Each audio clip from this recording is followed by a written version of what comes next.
Good day, everybody. Had several of you ask for some video and some clarification about what appositives are, and so I went ahead and created this slideshow and a video to help you guys out. Appositives are essentially a fancy name for renaming things. And what things are we renaming? We're renaming nouns. So to back up a little bit, we're going to talk first about, do a review of phrases versus clauses. And of course, as soon as I started filming, the sun comes in at a different angle and gets on my screen and screws everything up. But that's okay. We'll roll with it, right? So when we're talking about phrases, what we're talking about is stuff that are the building blocks that build the clause. So clauses have a subject and a verb, while phrases do not have a subject and a verb. So if we look at that first sentence there, Mr. Breda, who's a teacher of mine, likes grammar. There are two clauses there. Mr. Breda likes grammar. That's independent. Remember that clauses can be independent or dependent. And then we have who is a teacher of mine, which is a dependent adjective clause that modifies Mr. Breda.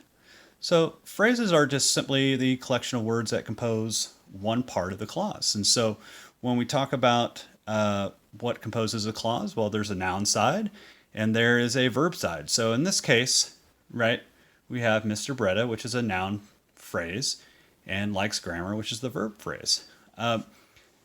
Basically, if you remember diagramming, right, you draw a line between the subject and the verb.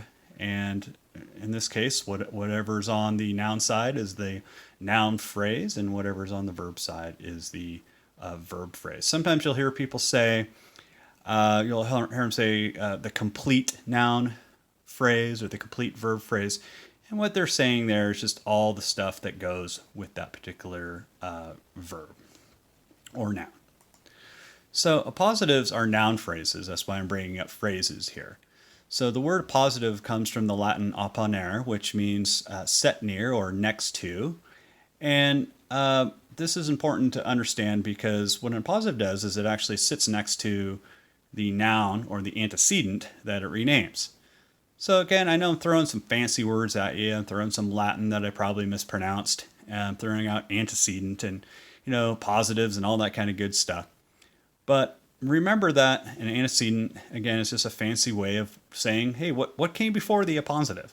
So an appositive just renames the noun that it is set behind. In other words, what it was sitting next to or right by. Fun fact, appositives can be one word or it can be many words. Still confused? Is that you nodding? You're probably confused. That's okay. We'll clear it up.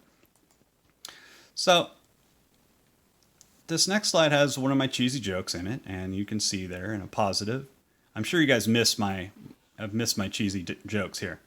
So we have in a positive, comma, a phrase included for clarification, walks into a bar. Bada bang. Okay, two noun phrases, walk into a bar. What do they say?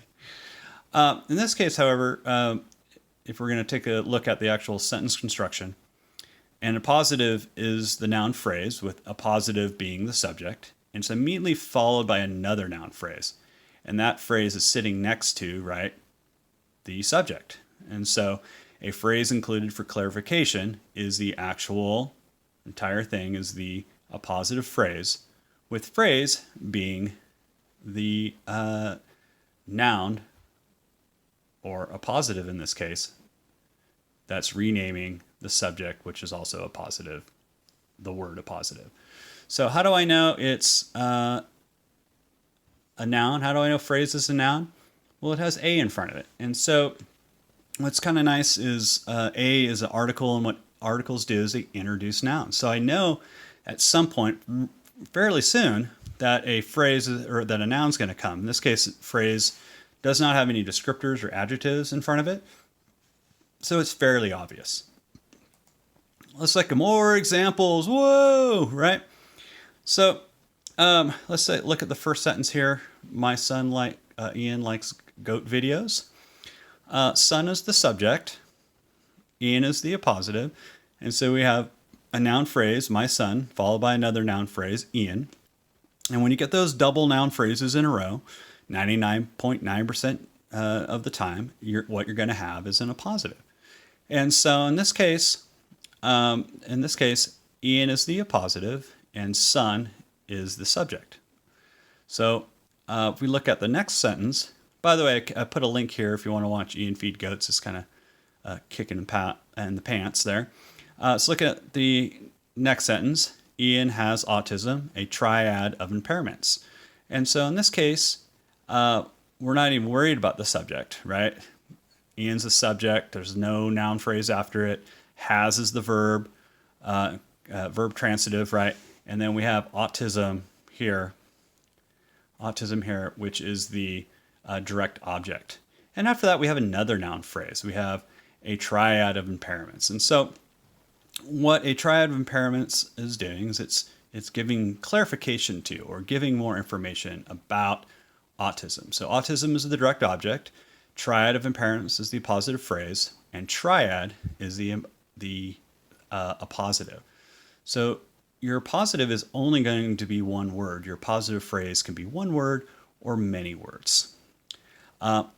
In addition, it's important to note that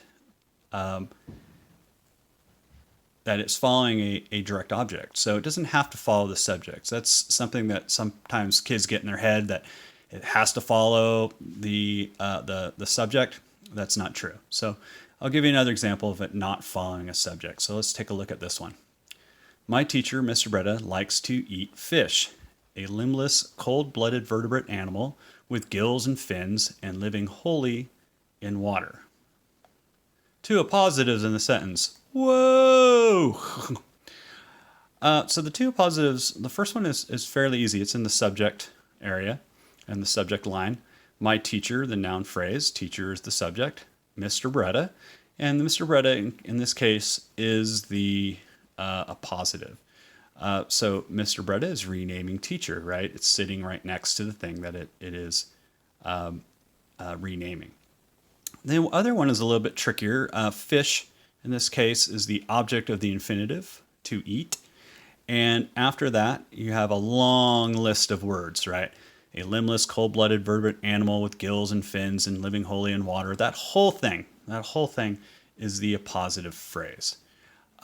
With animal, right here, being the actual appositive. So we have the article. So I know it's coming. I know there's a noun phrase. I know it's coming soon. Limbless is a descriptor. Cold-blooded is a descriptor. Vertebrate is a descriptor, and they're all describing animal. So that's how I figured out animal is the appositive. Whoa, there's more here. There's more. So we have a little meme here. I thought it was apropos. There we go.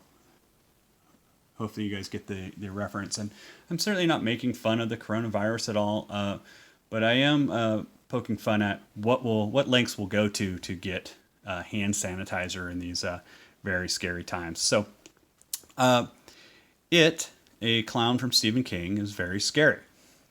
It is the subject. A clown from Stephen King is the appositive. Is a positive phrase, and clown is the appositive.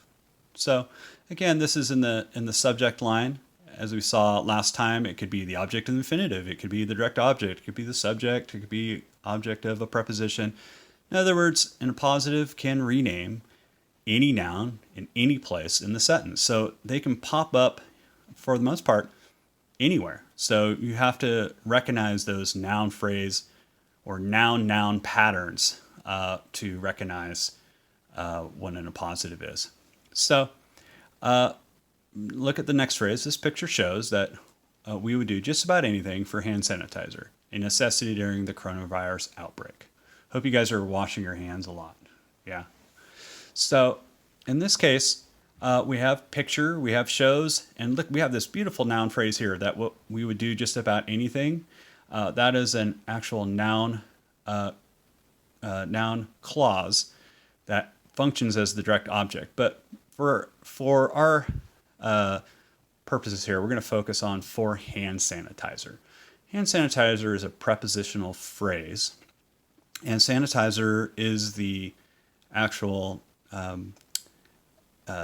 object of the preposition. And that whole thing after, a necessity during the coronavirus outbreaks, is the appositive phrase.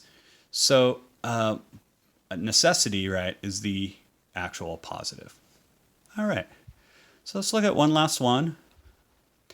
And I really just did this because I want to show my dog off. There's Atticus. Atticus is so cute. He's a good boy. Aren't you, Atticus? Yes, I'm a good boy. All right. So Atticus loves the snow. I don't know if you saw the little bit of snow on his nose there. He's digging through the snow. Really, really cute. Anyway, I digress. So let's take a look at the sentence. Atticus Rex, Mr. Bretta's dog, loves the snow. So this one's pretty straightforward. Atticus Rex is the subject. Mr. Bretta's dog is the appositive phrase, with dog being the appositive. But wait a minute, why is dog the appositive?